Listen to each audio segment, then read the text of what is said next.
Well, I'm the editor of Photoshop Creative, which is one of the magazine's future. So my job is to essentially make sure the magazine goes to print on time and that all pages have decent material on them. Part of that is reaching out to photographers, Photoshop artists, illustrators, graphic designers, to share their knowledge through the magazine for our readers and subscribers. Yeah, I've been working in the magazine industry for about 11 years now, but this is the first time I've worked on a Photoshop title. I started out as the editor of a film magazine back in Iceland, where I'm from. Yeah. And then I've worked as a freelance writer, as a production editor, and now an editor at a range of magazines. How many illustrators or artists are you in touch with throughout the month? Well, in each issue we probably have about, I would say about 15 contributors outside our team. And then we have about 15 artists on average in each issue. And aside from that, I'm in contact with probably another 15 for possible future assignments, for interviews in the magazine. What is it that you look for when you hire an illustrator or photographer?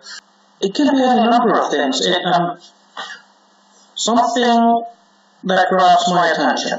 It can be great technical skill, or it can be originality, like creativity. Okay, I'm seeing something unexpected.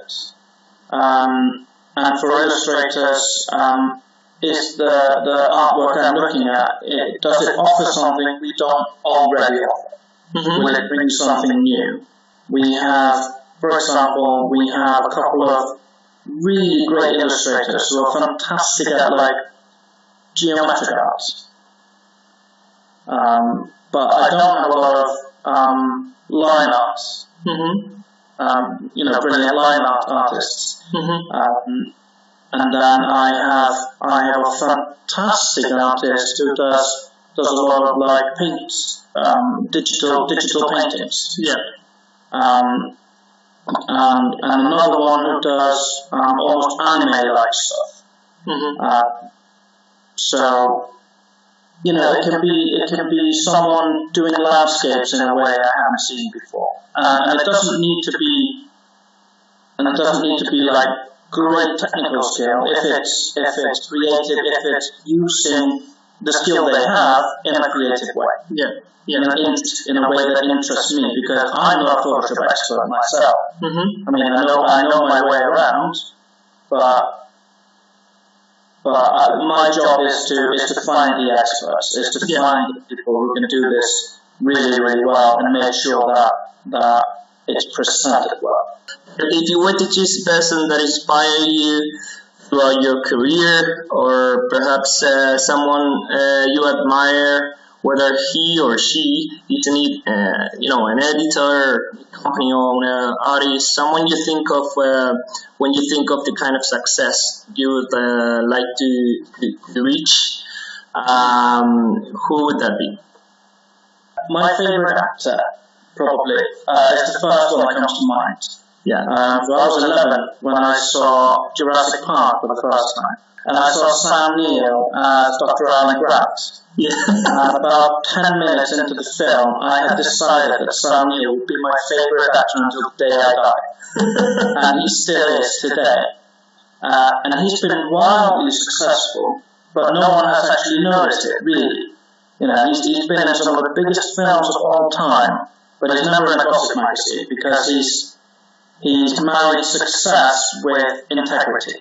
So he's always followed his conviction when he makes a decision about what film to act in, what film to direct, what to do in life. He runs a vineyard in New Zealand right now, and he just does films because he likes it. And that's because he's always,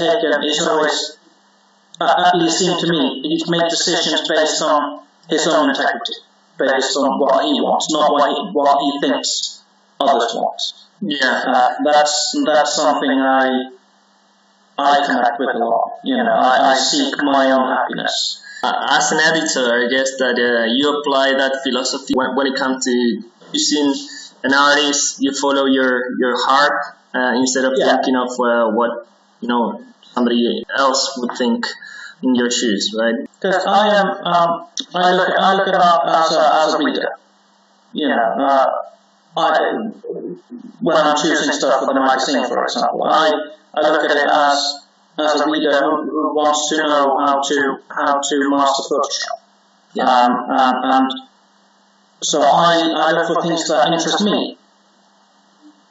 Because I can't assume what might interest other people. Yeah. And then I just have to trust in people around me to expand this selection, what interests them as well, the other members of the team.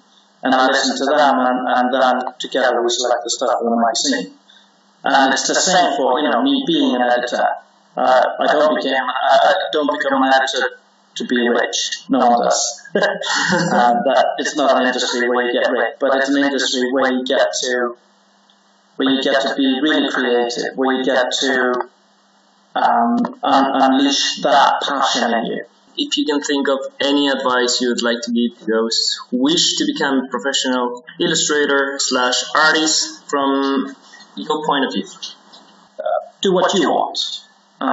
Do what interests you. We had an artist, photographer and Photoshop artist recently. He's not a world-class photographer, and he will tell you that himself. But we did an interview with him because he did something he found really interesting, which was he bought a little Godzilla toy and then photographed it around the world and photoshopped it to like man size. And just because he thought it was a funny idea, and now he's gone super viral with it, and he has a career because of that funny idea he had. Okay, so follow those ideas that interest you. But then on a professional basis, like on a basis of if I'm an illustrator and I want to contribute to magazines, I want to be picked up by companies for campaigns or to do an artwork for Adobe or whatever, is be professional. You can be friendly, but you have to be professional. You have to read the brief. You have to realize what is expected of you, just as you expect things of others. Mm-hmm. I've had fantastic artists who I've only commissioned once because they didn't read the brief, because they turned things in a month too late, because they had attitude with me if I gave some feedback. Mm-hmm. I don't give feedback. No one gives feedback because they want to be mean to an illustrator. Yeah, that's good. They give feedback because they, because they have certain expectations of what they brief the illustrator on. I've had artists who aren't fantastic the first time they work for us, but they follow the brief completely. They follow the word limits for the tutorials. They turn things in on time. They communicate with me. They respond to emails, and they improve as they do more and more commissions. So just by staying professional and just by being open in communication, they improve a lot more than the guy with fantastic raw skills who doesn't know how to talk to people, mm-hmm. or doesn't know how to work a calendar. Yeah. So, that's, as an editor, that's my main advice.